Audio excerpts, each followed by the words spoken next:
So Kathy Wood of ARK Invest, who almost 5 years ago had a 5-year fair valuation for Tesla of $466.67 per share, split adjusted, or $7,000 at the time. By the way, Tesla actually hit that a couple of days ago. Not bad.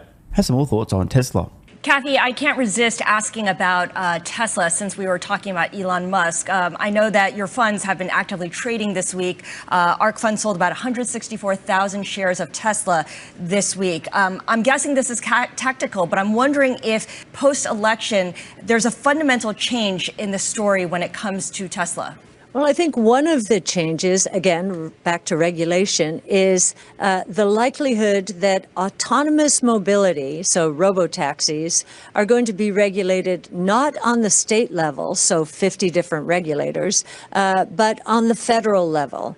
After all, autonomous vehicles will travel from state to state. So it really should be federal legislation. So I think that will speed up the move towards autonomous taxi networks. And I do believe for that reason, investors, analysts are starting to model out what that will mean to the Tesla model. It will take their gross margins from mid-teens right now up into the 60s if we are right. So what Kathy is describing there would be analysts adjusting their models for Tesla from Tesla's just a car company with just a car company profit margins on their just a cars to a transportation company on the back of autonomy with software-like margins on those fares. And it's very worth discussing in detail what the profit structure is going to look like on Tesla robotaxis, because there's two portions of this business once it's launched. There's going to be the customer-owned vehicles and all the fleet-operated vehicles where Tesla themselves doesn't own those vehicles. So you're an existing Model 3 or Y owner, or in the future, you're a bit of an entrepreneur, you end up buying a bunch of cybercabs to operate yourself. Whatever you're charging the customer, let's just say $2 per mile, nice round number. Obviously, Tesla's only going to be taking a slice of that. My best guess, it's probably going to be around the vicinity of 30%. Could be as low as maybe 20, but let's just call it 30. So 60 cents per mile in Tesla's pocket in the early days. If one of these non-Tesla owned robotaxis happened to do the exact number of miles in a single year that a typical taxi does, which is 70,000, that's 60 cents of profit to Tesla on those 70,000 miles. It's $42,000. Holy fuck. Now, obviously, if it's doing half the number of miles, we're still talking about $21,000. Insane. But where things get even more ridiculous is Tesla's own vehicles, Tesla's own fleet of dedicated cybercabs, and potentially the robovan as well. The actual operational costs when there's no driver involved to pay are fuck all. So Tesla's profit margin that Kathy's talking about here in the 60+% range is absolutely on point. Imagine they're making $1.20 per mile. If it does 70,000 miles in a year, which is, again, this is typically what a taxi will do, but even if it's less than that, but $1.20 profit per mile at $2 a mile with a 60% margin, we're talking about almost $85,000 of profit, not revenue, profit per dedicated robotaxi that Tesla owns and operates themselves per year. Over the span of a decade, I mean, we're talking the better part of $1 million. What the fuck? As opposed to selling a vehicle today for, let's just call it $50,000, 17% margin. Tesla's making about $8,500. So we're talking about an entire order of magnitude difference. $8,500 profit selling the car, about 17% margin on $50,000. Or would you prefer to make $85,000 in pure profit? And here's the thing, that's not just the one-off profit on the robotaxis. You sell the vehicle to a customer once, you make that profit once. But if you've got a dedicated robotaxi that's bringing in $85,000 a year, that's ongoing every year.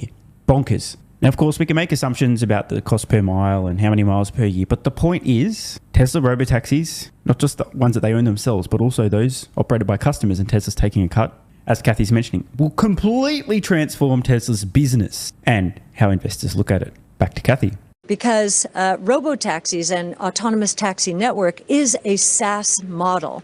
I think the other thing that has happened is more and more people are seeing videos of the humanoid robot doing all sorts of things that we didn't think were possible as the dexterity in its hands gets so much better. Yeah, and to your point, analysts over at Mizuho do see idiosyncratic tailwinds over the next 4 years for a company like Tesla upgrading their price target there. So when it comes to autonomous vehicles and all that, there are reports that Honda and Nissan are exploring some kind of tie-up, maybe a merger.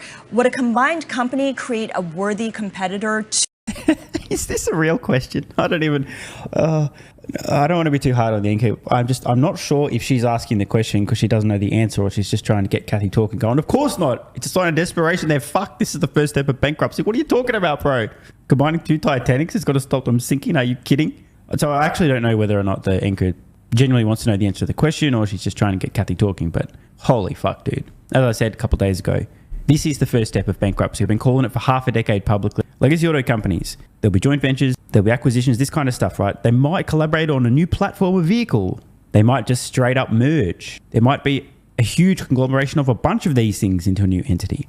All of these are the early stages of a filing for bankruptcy. There's zero reason on earth that makes any sense for a legacy auto company to partner with another legacy auto company, to joint venture with another legacy auto company. But they're so desperate, they feel like there's no other choice. To Tesla or Chinese EV makers even?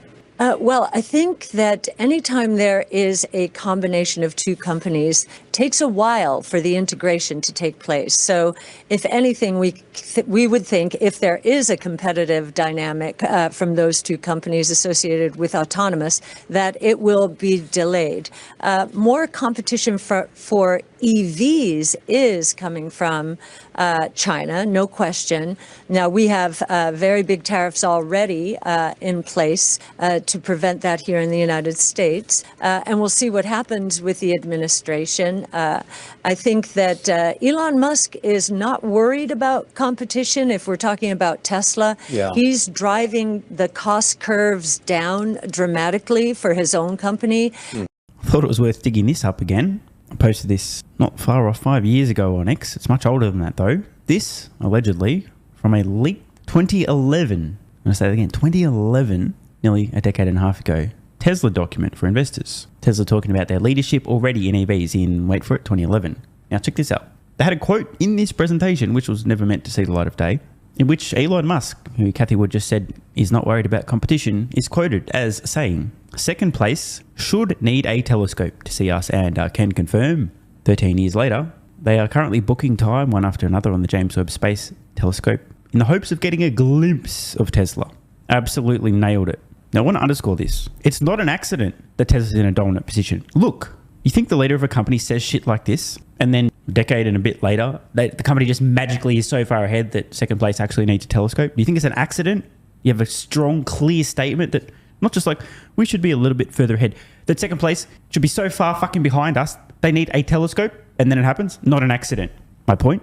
Next time Elon and or Tesla make a strong statement about something, it's probably worth assuming that they do in fact intend on doing what they said they're going to do. Now, it doesn't mean they'll achieve it, but it means they're serious. So for example, when they say they're going to make a humanoid robot a few years ago, well, that's what a stupid idea, they're not serious, that's a stock pump. Actually, no, they are in fact serious. And when Musk talks about the fleet of robotaxis awakening, also serious. I think it's also worth noting how delicately Kathy Wood responded to the question as to whether or not a potential partnership with Honda and Nissan would be a legitimate competitor to Tesla. The obvious answer is, of course fucking not, bro. Are you kidding me? Two Titanics together makes it even worse. What she did say is that typically when these kind of companies combine, it slows things down, which is true. And in the race to solve autonomy, where Tesla's already so far ahead that second place needs a telescope to see them, it's not just the electric vehicles, but also in autonomy, an entity that is encumbered, slowed even further down by the merger of two slow-moving monsters, ultra fucked. Obviously, Kathy Wood doesn't typically just come out and say they're fucked, but I will. They're fucked, and she knows they're fucked. She just won't say it exactly so explicitly. But you read between the lines there. Anyway, back to Kathy. So he's not worried about losing the EV tax credits either. He doesn't need them. He will be profitable. Tesla will be profitable without them. Kathy, I do want to pivot here. So, in short, Tesla currently winning, will continue to win. If a tax credit goes away, doesn't hurt Tesla. But you know who it might hurt a little? Those companies currently booking time on the telescope who aren't making any money selling electric vehicles today with the $7,500 tax credit. Now, I think the big takeaway from today's video, Kathy Wood rightly pointing out now that the analysts, some of them at least, will start to possibly soon maybe consider the possible hypothetical implications of Tesla maybe possibly actually soon operating a few Tesla vehicles autonomously and actually charging customers for fares in the next, call it 6 to 18 months, maybe at worst 24-month period. Because prior to now, almost all of them completely ignoring this. And if she's right and this does happen, and if a lot of the big institutional investors who today think Tesla's just a car company also start shifting their assumptions around Tesla's cash flows and, importantly, their profitability, their entire business model, from profit margins in the teens to in the 60+% range, Mark's 2029 fair valuation for Tesla at $2,600 per share may not seem so crazy after all.